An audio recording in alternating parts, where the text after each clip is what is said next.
Hi, we continue our discussion. Next step here is we are going to get the historical data. Right now, what we can see is there are 17 line items in the balance sheet. Now, remember that these are group line items. The reported balance sheet will have much more line items, and all those are going to be grouped and totaled up, summed up in these smaller line items, making sure the total group total asset sum is going to be equal to reported sum. What we do first we save this file as a new folder. We save this file for yes historical data and we save it. Now we go to our reported uh, financial statements of the company. For our ease of discussion, we have compiled the reported financial statement data. So we are going to just simply copy this segment into our file, which is this one. So what we do, we come to cell number or row number 28. We change the cell style to header, and in cell number A28, we write reported balance sheet. Now we come back to this file. We select from A5 up to cell number J64, which is combining the all the asset line items and equity line items. Coming to our file number 4 in cell number A30 and paste. Now, since the Excel file, which had the reported financial statement, is aligned with our file, which is the valuation file, so we will not face any problem. Now, when we look at these cells, which is, for example, row number 45, we already have a formula. Now, these are going to be a check purpose. So, when you are going to download the data from the annual report of the company and bring it to Excel to make sure that the copied data from the PDF file to Excel is correct or not. That is the reason why the formulas are being given. Now this is where we stop with this segment, which is getting the historical data into our model.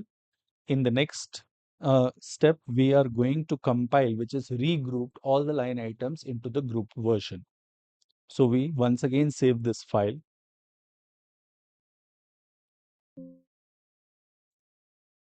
This time the name of the file will be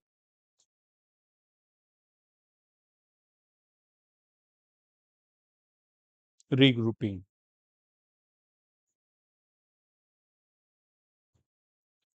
Now what we will do is that we will have a data validation in cell number K32. So I go to data validation within data, Alt A V V.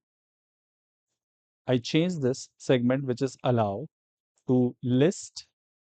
It will ask me a source. I go to source.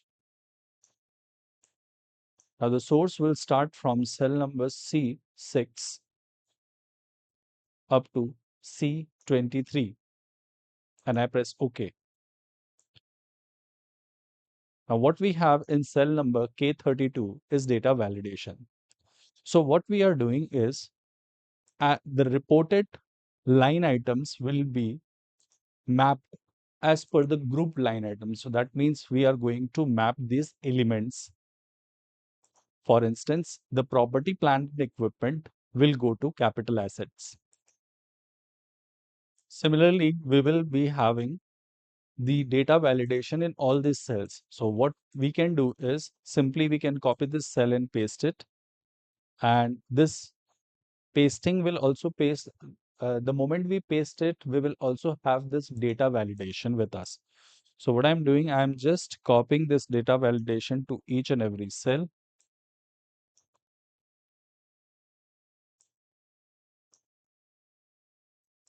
Now let's start working around with this segment. So what do we have for capital work in progress? This will also be capital asset for us. Investment in property will go to other non-current assets. Other non-current assets. For goodwill, we already have a goodwill. Group line items, other intangible assets will go to other intangible assets. For financial assets, investments in associates and joint ventures will go to other non-current assets. We come to this investments. This will go to other non-current assets. Same other non-current assets. And for each and every of these line items, which is deferred tax asset, net tax assets, everything will come under other non-current assets. We copy this. We come to current assets, which is cell number K47. I paste it. Now I change this to inventories. So we have inventory. Once again, I copy and let me paste the data validation first. Investments. Investments will go to other current assets. So we have other current assets. For trade receivables, we have receivables. Cash and cash equivalents, we have this cash and cash equivalents. Bank and other balance. Make sure to note this. This will go to other current assets. Do not include this in cash and cash equivalents. Loan receivable will again go to other current assets. So we have other current assets. Other financial assets will go to other current assets. I'm using Control D. Same for other current assets and other current assets. Now we copy this data validation and come to equity segment. Let me copy the data validation.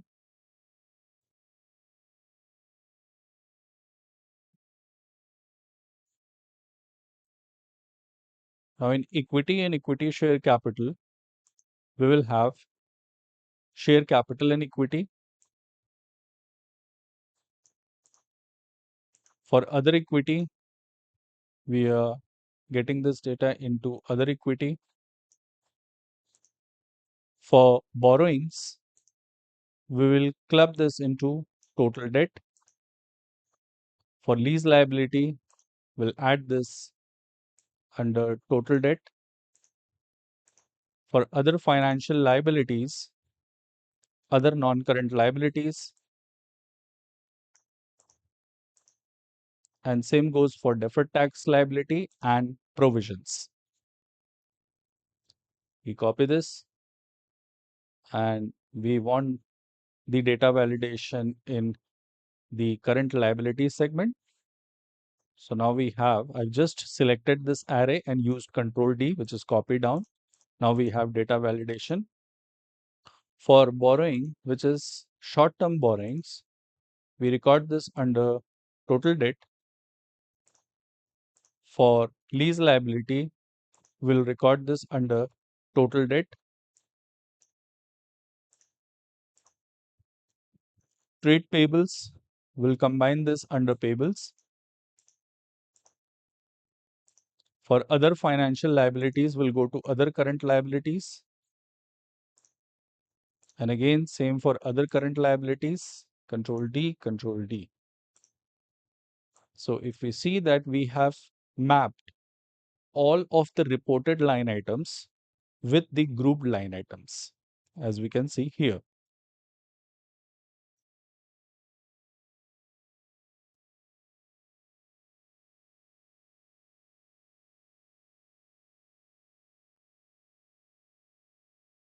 Now we come to cell number G6, and here we are going to use a sum if function. So sum if will be custom. So that means sum if the range. Now for us, the range will be the array where we have mapped the group line items. So basically recorded the group line items. So which is in column number K. starting from cell number K32, we go down and we select up to K86 and we press F4, completely freezing it, comma, using my left array, I come to cell number C6, Charlie 6, I press F4. Now this time I only need to freeze column number C. So $C6, comma. Now it asks me sum range. I need to make sure the row selection will be in 32 to 86.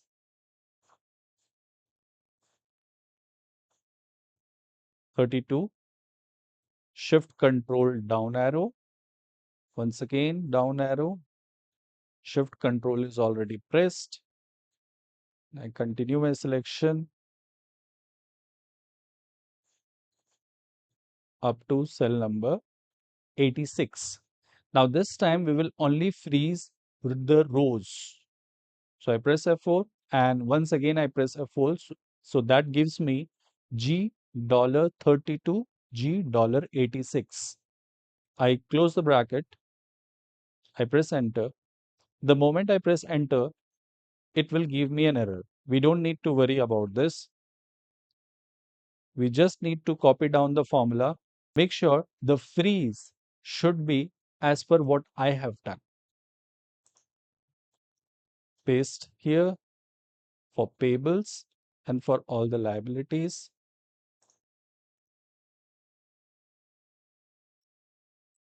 This was the cell which was missed out. Yes. And now we can see that there is no error. So for us, we have these line items. So there are two line items. There is nothing which is mentioned for deferred revenues. Nothing is there for retained earnings. We'll handle this. We'll look into this later. Now, what needs to be done? We simply select this array. And of course, we can go it down up to this point. And I select this array, which is shift down and up to this point, and I use Control R.